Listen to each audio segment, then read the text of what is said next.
Welcome to the Oral History of the University of La Verne, a documentary series prepared by the students and faculty of Honors 304-351 during the university's 125th anniversary year, 2016-2017.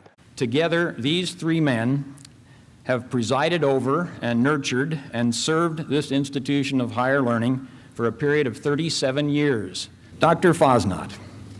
He was president of La Verne College for 20 years, from 1948 to 1968. He has the longest tenure of any of our presidents.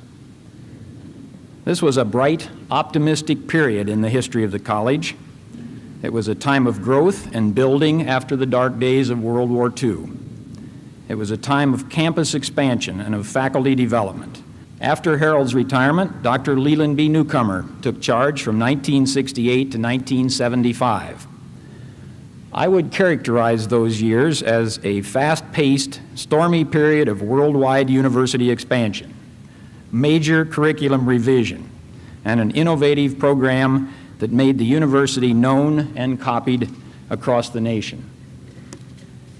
And most recently, Dr. Armen Sarafian was president from 1975 to 1985. He helped steer us through some very serious financial crises, and we struggled for economic stability. I'm Al Clark, one of the faculty in the course, and I created this episode focusing on programs during the presidency of Armen Sarafian. I call this segment Build La Verne, after his nearly forgotten sweat equity initiative, Build La Verne Day.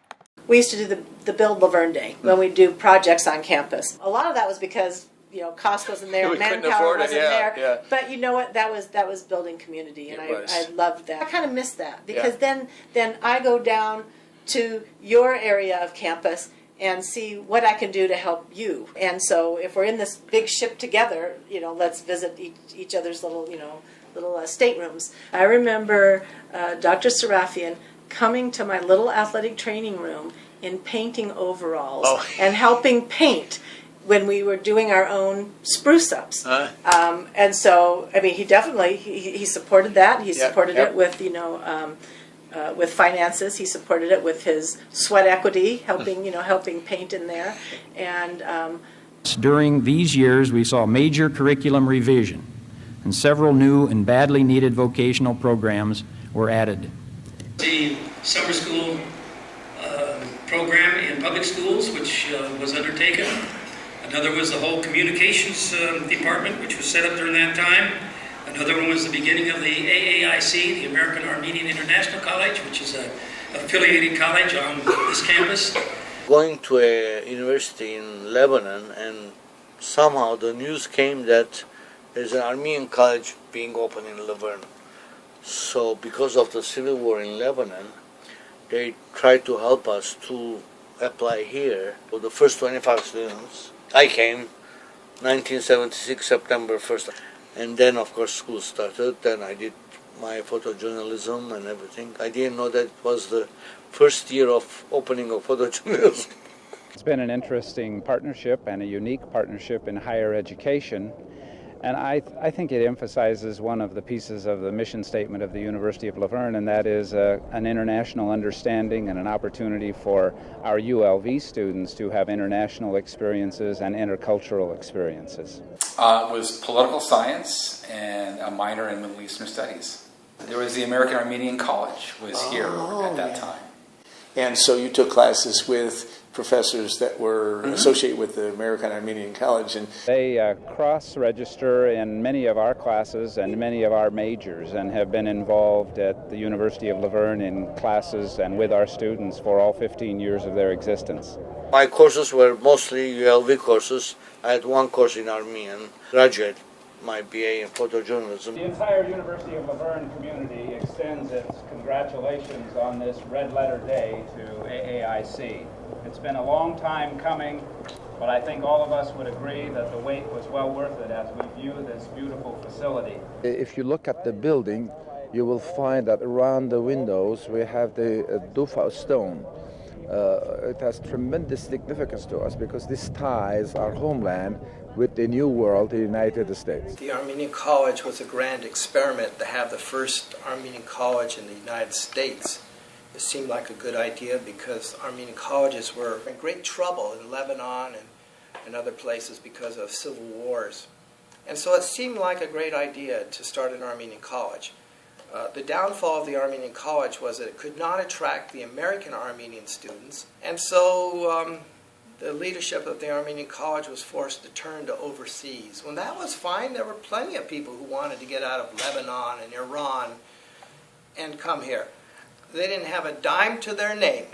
So the formula was there that to mix Americans and overseas Armenians, but especially Americans, but they would not come. And the Armenians from overseas came, but they didn't have any money. But it lasted for a while, but it just couldn't sustain itself.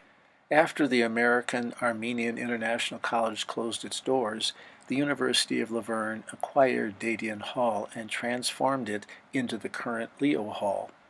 AAIC's former Armenian library rooms are now occupied by the Dean of Lefebvre College of Education. The symbolic final erasure of the Armenian College came in 2016 when the red tufa stone, transported so lovingly from Armenia, was painted over in black. Although such presidential initiatives as the summer school program in public schools, AAIC, the Energy Institute, and off-campus centers at Athens, Greece, Naples, Italy, North Island, California, and Subic Bay, the Philippines, have all passed away, several programs begun somewhat independently by interested faculty during the Sarafian presidency continue to enhance La Verne in the 21st century. Among these are intercollegiate debate, athletic training, fraternities, the College of Business and Organizational Management, and women's volleyball. In 1971, La Verne joined the SCIAC Athletic Conference, and Rex and Higgins and I came to La Verne at the same time. I came here with the purpose of being a teacher as opposed to being a coach. How did it happen that your two first coaching sports were cross country and tennis? I was assigned those responsibilities after I came here. Fortunately, I had been coaching cross country at Bonita High School, and I was involved in tennis as a somewhat player. That's the positions that they needed to fill. How did you get into women's volleyball? I happened to be watching our women's team work out and play, and I said, oh, I can do a better job than that. And so I went and talked to Nancy Blicken's staff about switching my coaching responsibilities. I said, well, I think I can coach volleyball. I was given the opportunity to coach the women's team, and it worked out fairly well. Coaching is part hard work, partly having good players, partly having a good coach, partly luck. And it all depends on who you play. I can hear his accent in my head as if it was yesterday. He wasn't just a coach, but he was a friend. He was there for everybody all the time. And he put his heart and soul into the team, into the school. And he made volleyball fun, too. Prior to 1971, La Verne was an NAIA member of the NAIA organization and competed with teams like Cal Baptist, Azusa Pacific, mostly church-oriented small college institutions. And in 1971, I think, when they were planning to become and was accepted as a member of the SCIAC, that they had to begin to expand their coaching staff and improve their facilities. And this is really the impetus, I think, that gave La Verne to get them on the right road to bettering their sports program, both for men and women, but at that time it was basically the men. Jim Pascal was a very good friend of mine while I was at La Verne. And when he first came there, he coached tennis and women's volleyball. He had a hard time getting a winning team, and the girls volleyball, he always wanted to out-coach them, the other team. And I told him, I said, Jim, get better players than the other team, and then you'll win. And he started recruiting then. And as soon as he started recruiting, the rest of the SCIC coaches weren't recruiting that much. And he started recruiting, and boom, he went right to the top of the SCIC.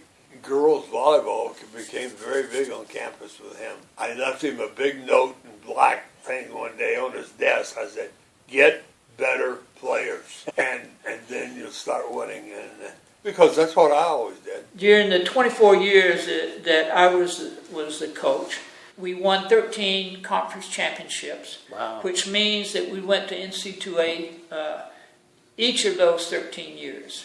And then after I was the volleyball coach, my assistant, Donnie Flora, became the head coach. His first season was 1998. And he was the coach for 11 seasons. And during his period of time, he won 9 straight SCIAC conference championships. And he also won a national championship in 2000. So if you were to take from 1974...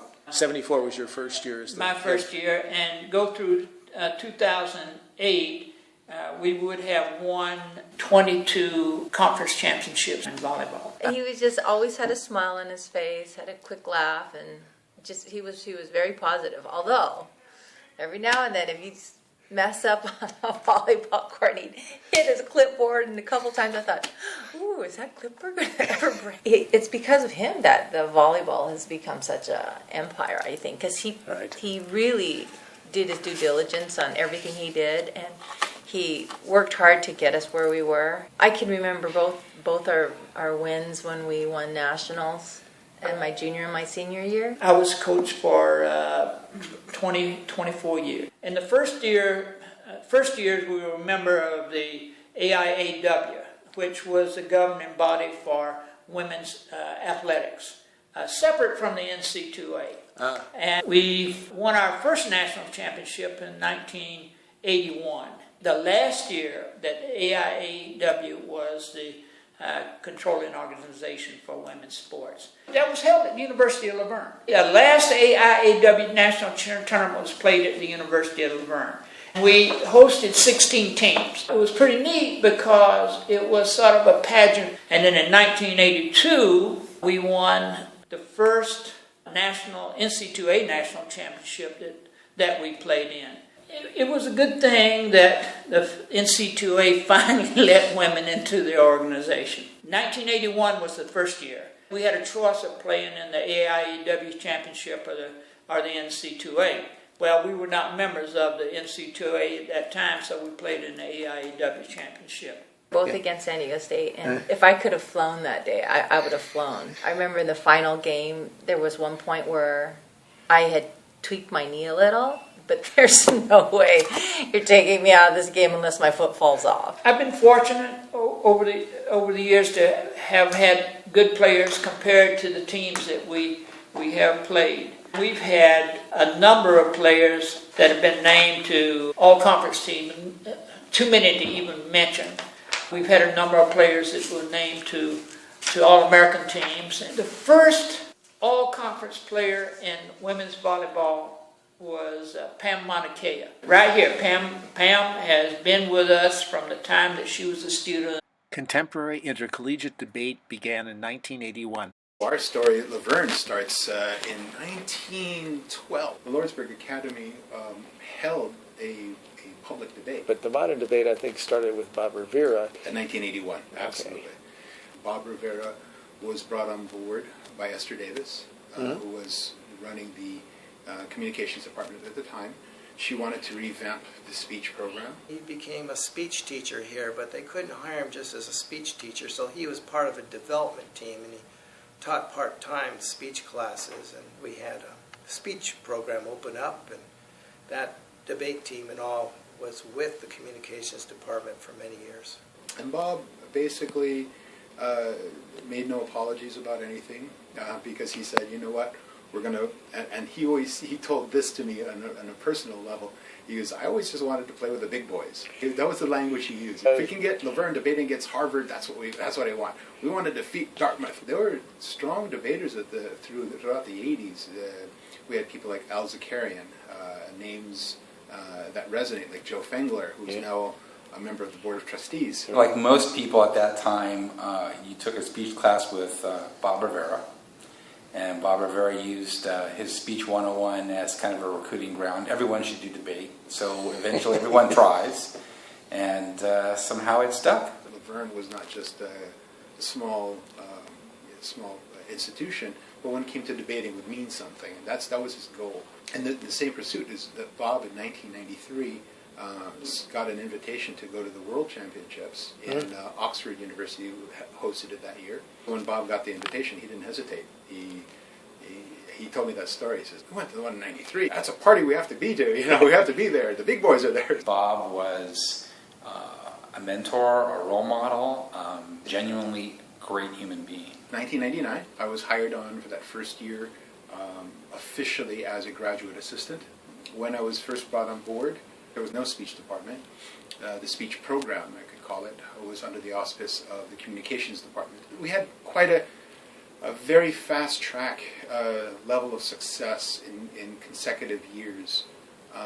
In my first few years with La Verne, I was very fortunate to be with them at that point in time.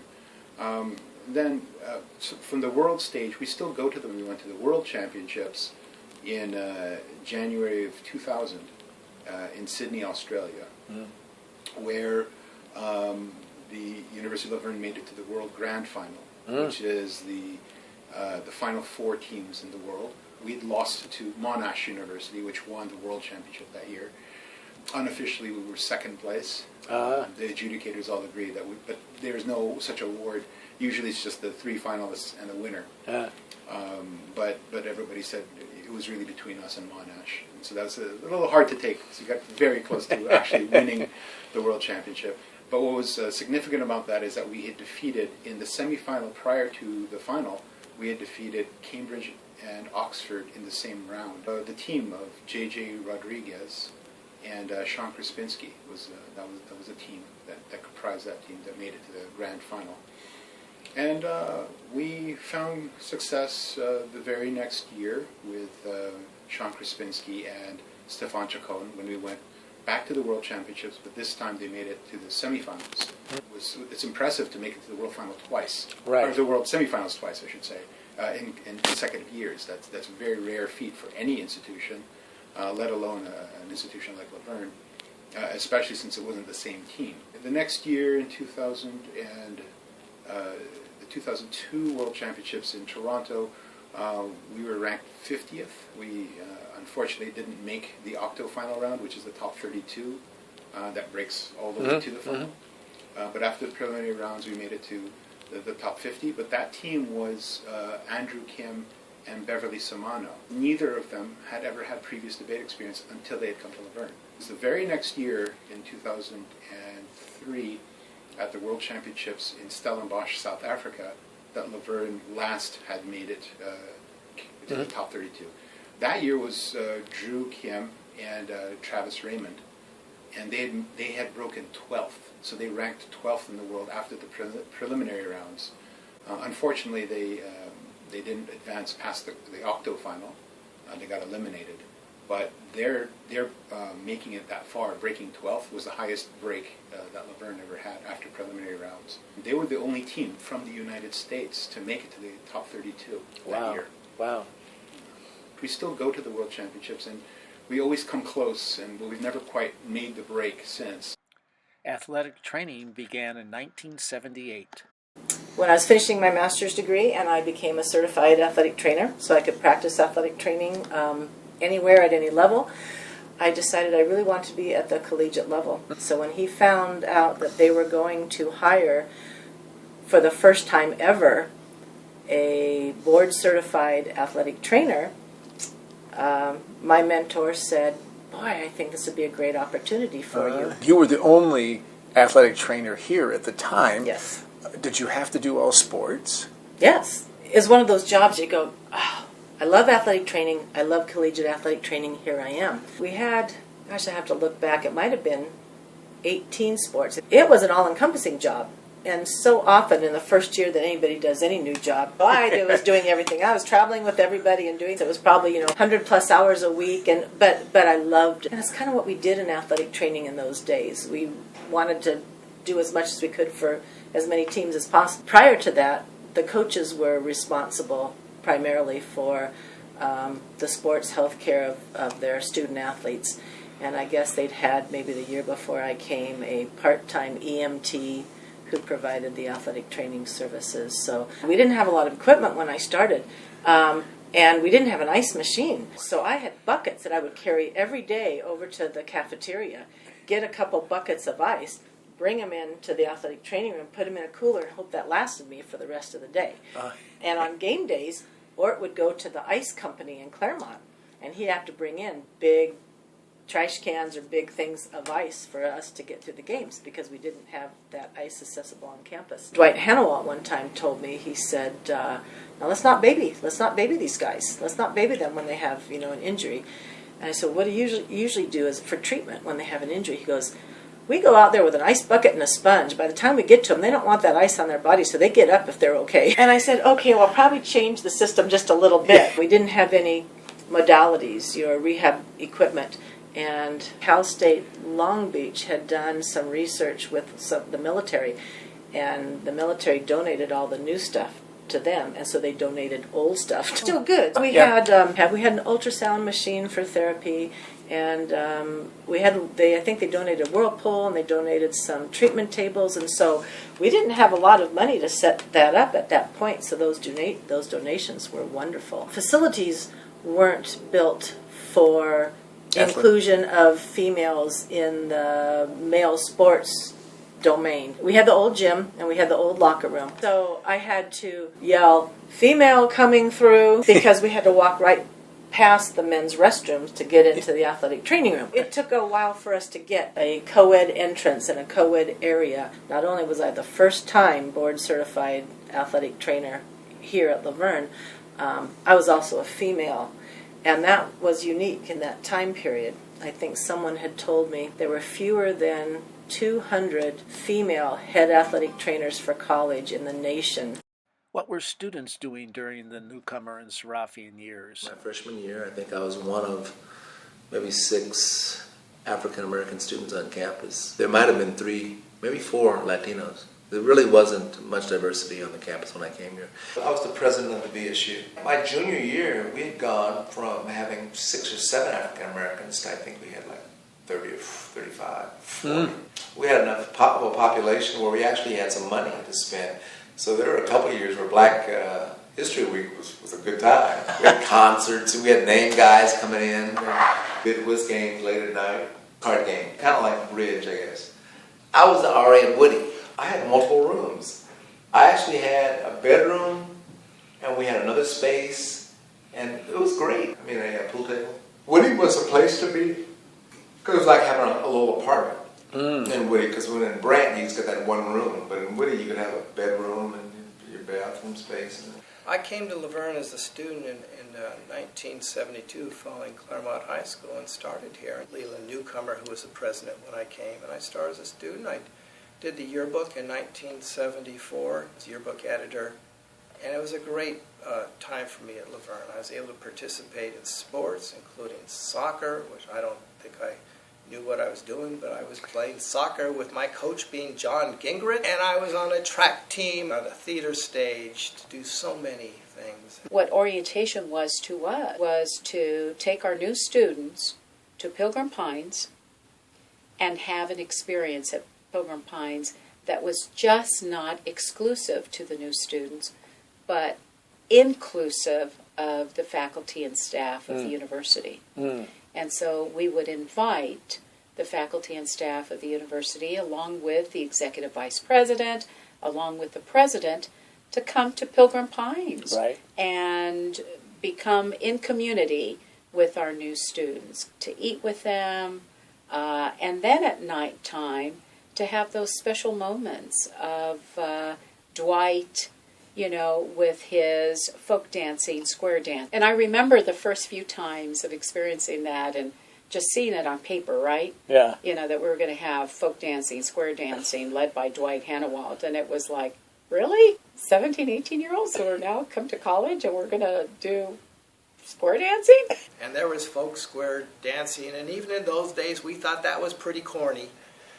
But we did. And then to realize, once that happened, how much of a community builder it was. To have opportunities to sit down, you know, with Ort and talk about stories, you know, and just so many stories through the years of just, you'd want to belly laugh, you know, just some of the craziness. So having fireside chats, you know, with the Ortmeyers and with the Hannawalts and with the Moneros. In fact, I learned that folk square dancing was a pretty important thing in my life. At one point, I decided to do it. And there were two guys in the class, and La Verne was pretty small. And the other one is John Verhoeven. He became a pitcher for the Los Angeles Angels. Mm. And John found his wife in there. I remember taking a couple classes with Dwight, and one of them, which was one of my favorites, is square dancing. It was so much fun. Mm. And we were in the old gym, and I remember doing the square dancing there, and I thought first, oh, you know, we'll just see. But it actually was one of my favorite classes. I was only there under Armen Sarafian. It was the University of La Verne, just shortly before I got there, I think. I graduated in 82. I started in the fall of 78. Armen Sarafian would do this initial conversation in Le Fêtre with all the freshmen, and he would say, I want to learn all of your names. If you see me, stop me. Tell me you want me to take you for a Coke, and I will. Did anybody ever take him up on it? I don't think so, but he never learned, I don't know. A single name? I don't think so. We'd have a Sadie Hawkins dance in the old gym. And they also had the frosh walk where they would come, the upperclassmen would come and take you out of your bed at night. And they would just come into your room and herd you all to the tennis court, lock you in, and then they wouldn't let you out unless you promised to do this many jumping jacks, and they make you do all this kind of silly stuff. So, and then the super tense. It is still the super tense, but it's so different now. Art was just, as you came in, it was to the right, because I really wanted to do art and ceramics. Yeah. TVs and the main part, and the video, two video games, Pac-Man and Centipede. And I was a Centipede queen. I was part of the Alliance for Survival. It's a group started by Dan Merritt. We would go and work in the recycling area, where there used to be a gas station, a little recycling area there, and we would go and work because recycling wasn't just at your curb. And we got very involved in politics. We did a lot of stuff with nuclear-free zones, anti-nuclear stuff. We went to protests. I spent time doing stuff with the chapel, and the chaplain then was Steve Gregory. And so it was part of Bible studies and worship services that he helped put on. The dances here were so much fun, and I remember, I think they banned it a few years after I graduated, but when LaGrange would play by ZZ Top, you're supposed to do the gator, where you dive into the middle of the dance floor, and being volleyball player, where the first one's out there just diving, and then you just start dancing, and then any of the clubs at the university, to a varying degree, are designed to provide an experience of growth that is not found in the classroom. Whether it's based on cultural lines, whether it's based on ethnic lines, whether it's based on intellectual lines, or it's based on social lines. Right? Fraternities clearly are the social aspect of it. Fraternities had been around for, I guess, probably 5 or 6 years before I think there's always fraternities, but the modern fraternity and sorority where you pledged, my memory was, I think maybe it was in the 80s it started. What I remember about being in a fraternity and being in the Greek system is that you had the friendly rivalries. Some of my best memories are Greek Week, where and working with the sororities and doing events and volunteering our time. I think of fraternities like any other organization, that it allows people to grow up, learn what it means to be social, learn how to interact outside of the classroom. There was, a lot of things that you had to learn how to do, and how to treat people, and how to be respectful of people, and how to look out after people, and how to work together. So I think the Greek system was like all of the clubs. I think what's great about La Verne is that you can experience all of these things, and you can try them and move around. And I think that is as important as the classroom develops the mind, but I think a lot of our extracurricular activities develop the soul and the spirit. And you need both. There's so many good memories here. It's unbelievable. Classes, they're all so small. Nowadays you hear about, kids going into these auditoriums and you don't even know who the professor is. But every single one of my classes was a class. They were small, between like 12 to maybe 30 people. The teachers got to know you personally with your name, and even some would even at that time gave you their home number if you needed to ask questions. And I just loved that feeling. Although President Fosnock brought business courses to La Verne, business degrees were not offered until President Sarafian's time. We had a turning point. Tang called me at GD one morning and he said, "What are you doing for lunch?" I said, "You buying?" "No, I'm not buying." I said, "Well," but he says, "Somebody else is." I said, "Really?" He said, "Yeah." He says, "Jim Manolis wants to buy us lunch." I said, "Okay, where are we going to meet?" He said, "Well, he wants to meet at a restaurant in downtown Covina." This was circa probably 2 or 3 years after probably 76. I don't know for exactly, something like that. I drove down there, and there's Manolis, and Tang showed up, and so Manolis starts off with about 15 minutes worth of witticisms and jokes, and so I'm wondering, what's he going to get around to this? So he finally did that, and this was really typical. He says, we're really trying to struggle, and the words he uses to find our place in the sun, and he says, if you guys could furnish me with an undergraduate degree in business, he says, I could sell it. And I think he was talking more about off-campus than on, but he says, I can sell it, which meant this. Could you do it? And I said, yeah. I said, I'm speaking for Tang. I said, we can do that. The thing is, we're just going to find out who does it and do ours a little better. Copy it, that's what it will be. It won't be an original thing. So I don't care about that, just so I have something to sell. So that to me is when the College of Business started right then. I would like to thank these people for helping me in creating this video, and I'd like to thank Wilson Library Archives for the use of these films. I'd like to thank these interviewees for their contributions to the video, and like to acknowledge that I used a number of books and other sources for the video. Happy birthday, La Verne.